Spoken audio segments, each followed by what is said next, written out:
இதோ உதவி. கவலை ஒரு மனதிகில் படம். அது உன்னை நாசமாக்கும் முன் அதை அணைத்துவிடு. முந்தைய அத்தியாயங்களில் உங்கள் எண்ணங்கள் உண்மையில் மனப்படங்கள் என்பதையும், உங்கள் எண்ணங்கள் தொடர்ச்சியான மனப்படங்கள் என்பதால், உங்கள் மனதின் படத்திரையில் நீங்கள் தொடர்ந்து ஒரு மனப்படத்தை காட்டிக் கொண்டிருக்கிறீர்கள் என்பதையும் நீங்கள் கற்றுக்கொண்டீர்கள். எச்சரிக்கை. நீங்கள் கவலைப்படும்போது, உங்கள் ஆழ்மனதில் ஒரு மனதிகில் படத்தை பதிக்கிறீர்கள். நீங்கள் தொடர்ந்து கவலைப்பட்டால், மனதளவில் திகில் திரைப்படங்களின் மறுபதிப்புகளை நீங்கள் மனதளவில் பார்த்துக் கொண்டிருப்பீர்கள். மேலும் அவற்றை ஆழ்மனதில் உள்வாங்கிக் கொள்வீர்கள். மேலும் மீண்டும் உங்கள் மனதின் திகில் படங்களின் கவலை கதைகள் மாறுபடலாம், ஆனால் அவை உங்கள் மீது ஏற்படுத்தும் விளைவு ஒன்றே. கவலை உங்களை துண்டு துண்டாக கிழித்துவிடும். உணர்ச்சி ரீதியாகவும், மன ரீதியாகவும், உடல் ரீதியாகவும். அது உங்களை ஒரு மனித பேரழிவாக மாற்றும். உங்கள் பிரச்சினைகளைப் பற்றி சரியான அக்கறையுடன் சிந்திக்கிறீர்கள் என்ற தவறான நம்பிக்கையில் இந்த சுய சித்திரவதைக்கு உங்களை உட்படுத்திக் கொள்ளாதீர்கள். கவலை என்பது சிந்தித்தல் அல்ல, கவலை என்பது உணர்ச்சிவசப்பட வைக்கும் ஒன்று. நீங்கள் யோசித்துக் கொண்டிருந்தால் நீங்கள் கவலைப்பட மாட்டீர்கள். குறைந்தபட்சம் ஒரு கோப வெறி சில மன விஷயங்களை வெளியேற்றக்கூடும். பெரும்பாலும் அது உங்கள் ஆழ்மனதில் அதை வலுப்படுத்துகிறது. ஆனால் ஒரு கவலை வெறி உங்கள் மனதில் மன விஷத்தை செலுத்தி, அது உங்கள் முழு இருப்பிலும் நிரம்பி வழிகிறது. விளைவு நரம்பு சோர்வுக்கு வழிவகுக்கும் விரக்தி.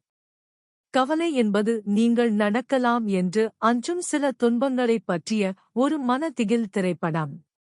குறிப்பாக சில மற்றும் இருக்கலாம் என்ற வார்த்தைகளை கவனியுங்கள். ரூட் நடக்கக்கூடிய ஒரு சில துன்பங்களைப் பற்றி மட்டுமே நீங்கள் கவலைப்பட முடியும், ஏனென்றால் வாழ்க்கை இந்த வகையான சுய சித்திரவதைக்கு கருணையுடன் ஒரு வரம்பை விதிக்கிறது.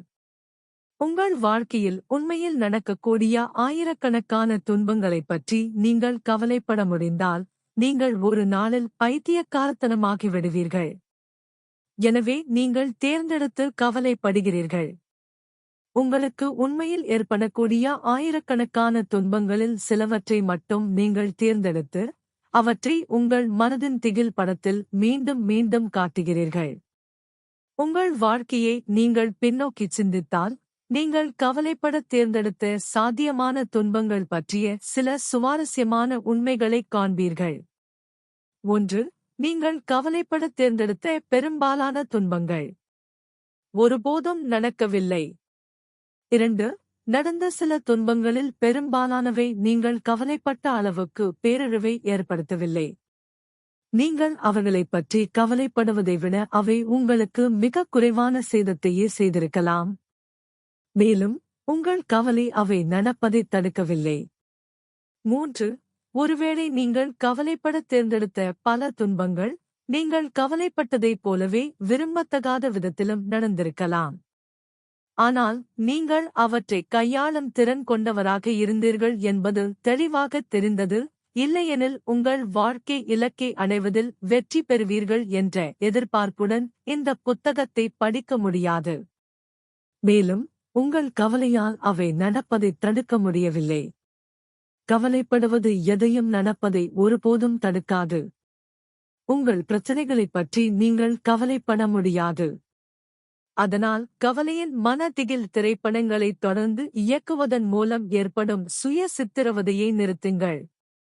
எப்படி? இதோ உதவி.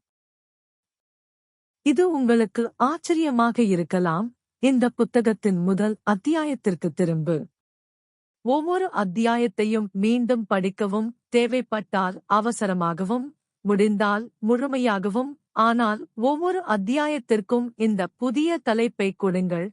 கவலைப்படுவதை எப்படி நிறுத்துவது? இந்த புத்தகத்தின் ஒவ்வொரு அத்தியாயத்திலும் கவலைப்படுவதை எப்படி நிறுத்துவது என்பது குறித்த நடைமுறை பாடம் இருப்பதைக் காண்பீர்கள். அதை நீங்கள் உடனடியாக பயன்படுத்தத் தொடங்கலாம். இந்த புத்தகம் பல நோக்கங்களைக் கொண்டுள்ளது. உங்கள் வாழ்க்கை இலக்கை அடைய உதவுவது, நீங்கள் ஆகஸ்ட் விரும்பும் சிறந்த நபராக உங்களை மாற்ற, வாழ்க்கையில் நீங்கள் விரும்பும் எதற்கும் உங்களை வழிநடத்த அல்லது உங்களை ஈர்க்க உங்கள் ஆழ்மனதை இலக்காக கட்டளையிடுங்கள். மகிழ்ச்சி, அன்பு, வெற்றி, செல்வம், செல்வாக்கு, சக்தி, புகழ், பசி. உனக்கு என்ன வேணும்னாலும். இந்த புத்தகம் உங்கள் சிந்தனையை சீர்படுத்தும், இதனால் நீங்கள் எப்போதும் அமைதியான மனதை பேணுவீர்கள். வெறுப்பிலிருந்து விடுபட்டது, கோபத்திலிருந்து விடுபட்டது, தொந்தரவு தரும் அழிவுகரமான உணர்ச்சிகள் அனைத்திலிருந்தும் விடுபட்டது. இந்த புத்தகம் மக்கள் பிரச்சினைகளில் எவ்வாறு வெற்றி பெறுவது, பிரச்சினை மக்களை எவ்வாறு நிர்வகிப்பது, நீங்கள் ஒரு பிரச்சினை நபராக இருந்தால் உங்களை நீங்களே நிர்வகிப்பது உட்பட ஆகியவற்றை கற்பிக்கும். மேலும் இந்த புத்தகம் உங்களுக்கு இன்னும் நிறைய கற்றுக் கொடுக்கும். இந்த புத்தகம் உங்களுக்கு எல்லாவற்றையும் கற்பிக்கும், அதே வேளையில் ஒவ்வொரு அத்தியாயத்திலும் கவலைப்படுவதை நிறுத்துவது எப்படி என்பது குறித்த நடைமுறைக்குரிய பயன்படுத்த எளிதான பாடம் உள்ளது.